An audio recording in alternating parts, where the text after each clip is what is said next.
Hey, how you doing? This is John, and welcome to John's Long Box. Today we're looking at Xenozoic Tales, number 9, $2 by Kitchen Sinks Comics. And this is written and illustrated by Mark Schultz. I showcased, I think, 2 other issues of Xenozoic Tales, and I gotta say, I keep coming back to this. I really enjoyed this series. And I missed this when it came out. I don't know why. I never saw it, but I don't know what happened. I missed it, so I just bought it. Like, I'm talking like in the past 2 years. It was hard to find the floppy issues. You could get the collected issues real easy. You know, they're still in print.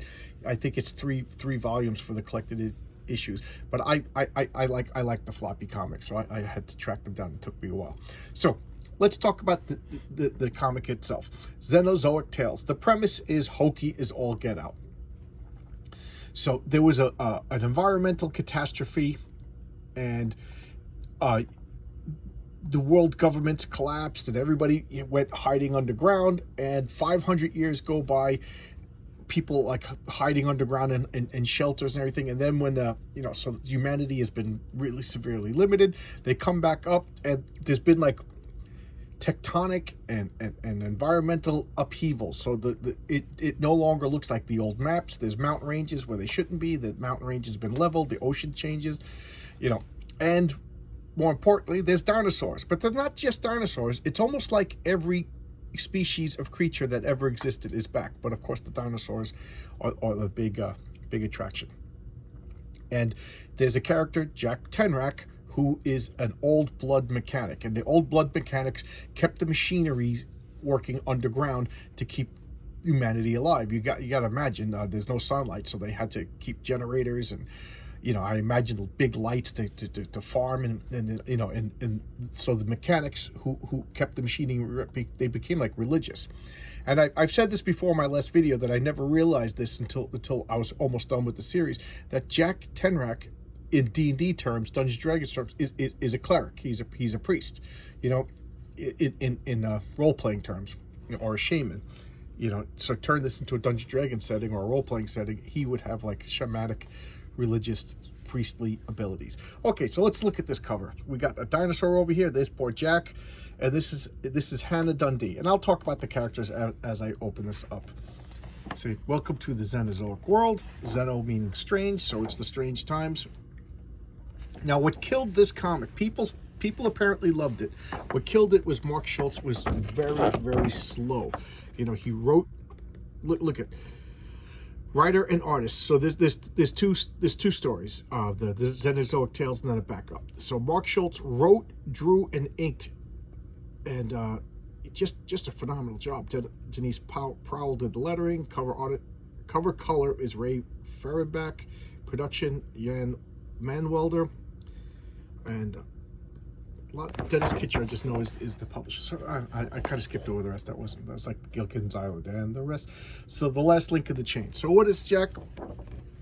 As an old blood mechanic, he has an affinity for machines. But not only that, part of being an old blood mechanic means you have to have not just an affinity for machines, but you have to have like a relationship with the earth itself. So you have to have like the correct harmony of machine versus nature. So because of that, he's always out and about protecting dinosaurs and the environment. He's like this came out. Oh, let's look at the indicia. September 1989. So that shows you like how, I don't know, far-sighted it is.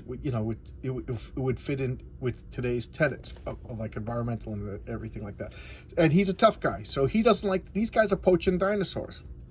They don't need to kill dinosaurs to live. Like, he's part of nature. He understands that you have to, nature could be a harsh place, but these guys don't need to kill these dinosaurs. So he's getting a little ticked off. And Jack Tenrec is a man of action, so he's not gonna like, okay, go ahead, go. So he's pulling out the gun, and what does he do? He cuts the dinosaur free. He smashes their weapons, and he takes their boots and says, now walk home. And then he drives away. You're on your own. And while he's driving home, he goes through. They have funny names for all the dinosaurs. Max. So he calls this one a Max. So the Max starts chasing him because he was checking out the the Mac is being territorial. You know, its mate and its offspring over there. So he's like, whoa. And also keep in mind that dinosaurs like act differently than we would expect them to act. You know, but I don't know. I wasn't there in the dinosaur time. So this Mac smashes his car, and he's freaking out because he's like, wait a minute, my car should have been able to outrun this dinosaur, so something's going on. So he's suspecting sabotage. So listen, all you all, sabotage. So he grabs his equipment, his car is ruined, and now he's got to walk home. So he's walking through, you know, keep in mind this is like New Jersey.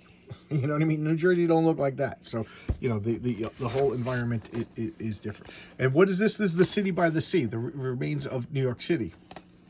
And this is Hannah Dundee and Governor Dahlgreen. So these are the two women. And of course, they're catty and ready to scratch their eyes out. Hannah Dundee is an ambassador from Wassoon, which is Washington, D.C.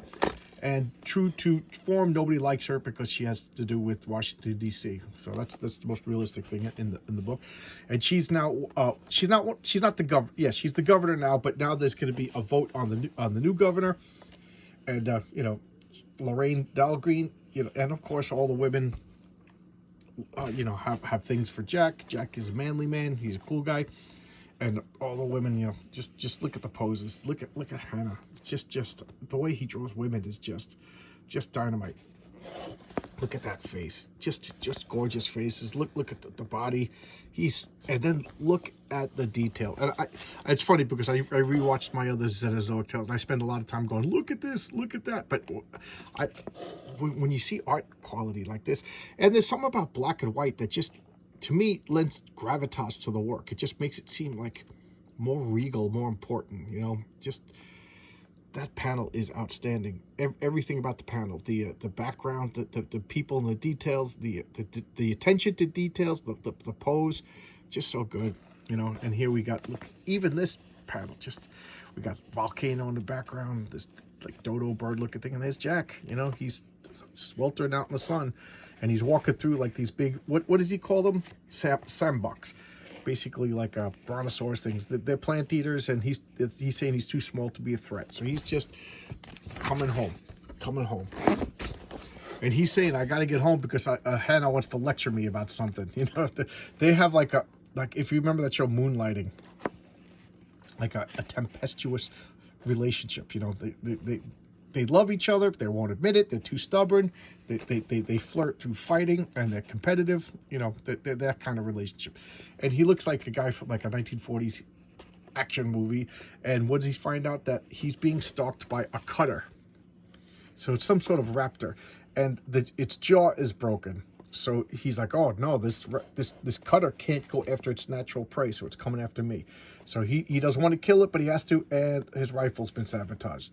So now he had no reason to fire the gun, so he didn't realize it. So now he's just, you know, what's he gonna do? It's man versus raptor, and you know, raptor's pretty much gonna win. So they're fighting on the ledge of a cliff. They both fall. He falls this way, that falls that way, and he's all banged up now. So the stakes are going up.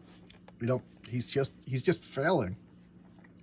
Takes off his shirt because he's a manly guy, and he's just walking. Look at the big bugs over here, and you know, Hannah Dundee, she's like, where's Jack? You know, he didn't want to be lectured by me, but he would come. You know, he always shows up. He's a man, and this is another one of the old blood mechanics, and Kurgo.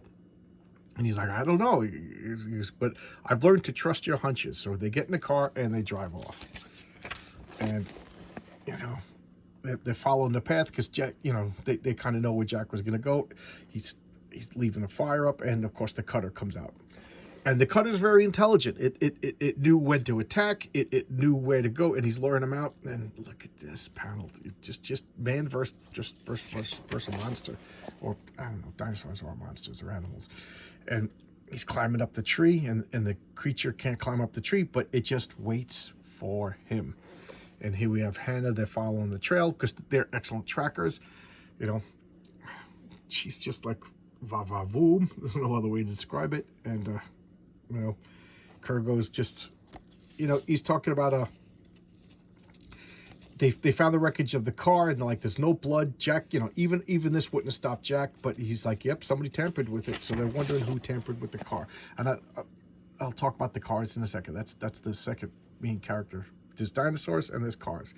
So now Jack is going and you know, trying to make it, and the creature attacks again. The dinosaur attacks again, and he says the creature waited until there was no cover, until there was no place to go, because he knew he could run faster. So look, Jack is running. He's like, I'm not gonna make it. If I make it to the water, maybe it can't swim. Like now he's starting to panic. He's like, it's not slowing down. He goes, it's too deep. He goes, this is no good. I can't go on. Look at, unbelievable. I'm gonna die. I'm gonna die. He's freaking out. I wonder if Hannah is mad that I missed her lecture. That's gonna be his last thought. And look, the dinosaur's coming, and then whoop, an even bigger one. So this raptor gets attacked by like a Tyrannosaurus Rex. Funny, I don't believe it. He says, you know, the bigger dinosaur's eating a smaller dinosaur. Hannah sees him, and she's like, oh my God, you know, Jack looks freaked out. And that's not normal for Jack. This to me, as far as I could recollect, it's the first time Jack actually panicked. And that's when Jack starts, this is when I started to realize that Jack has a mystical connection with the land. He even says that. He goes, this, you know, what's going on? At this point, he met like lizard creatures with like lizard humanoids with like a mental connection, and they told him that he had some sort of special thing, and he didn't believe it, but he did believe it because he, you know, he's respectful, but whatever. So now he's starting to think, yeah, what this is going on, and now they rescue Jack.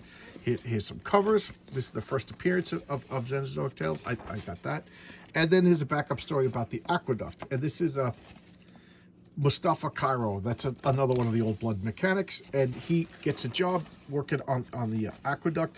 And here's his what's her name, Scharnhorst. She's the bad. She actually becomes the governor. Spoiler alert. And she's like, you know, it's funny because the best villains have like logical motivations.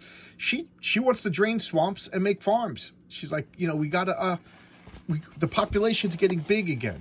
You know, and we got to provide for the populations. She goes, I'm sorry about if that makes dinosaurs move, but, you know, and Jack's like, that's going to start all the environmental catastrophes all over again if we're not in balance with nature. And she's like, yeah, balance, schmalance, you know, people need food. So who's right? Who's wrong? I don't know. The comic Cadillacs and Dinosaurs. I don't know. The comic got canceled because I guess the schedule got too grueling for Mark, and the long waits and I guess low sales. I don't know, but that's what killed the comic. And as far as I know, Mark Schultz is still alive. I think he has a more lucrative job. Otherwise, he would come back to this. So anyway, I did not know about this comic until a couple of years ago. And then I didn't know there was a cartoon called Cadillacs and Dinosaurs. And Cadillacs and Dinosaurs based on this. You know, I no clue whatsoever. I totally missed it. So now I'm on Netflix watching, or not Netflix, I don't know, some streaming service. I don't even know what I have anymore. My wife's in charge of all that. Watching the Cadillacs and Dinosaur cartoons. You know, it came out in around this time, 89, 90. And it was like posed to become like a big thing, but it just never really did catch on. I think it only had 2 seasons. But there you go, Cadillacs and Dinosaurs. It's the same thing. Marvel actually reprinted this in the Epic line. That was one of their creator-owned lines. It was like a precursor to DC's Vertigo line. So it was comics that Marvel published, but Marvel didn't own. And they changed Xenozoic Tales to Cadillacs and Dinosaurs. So if you see Cadillacs and Dinosaurs and Xenozoic Tales, it's the same thing.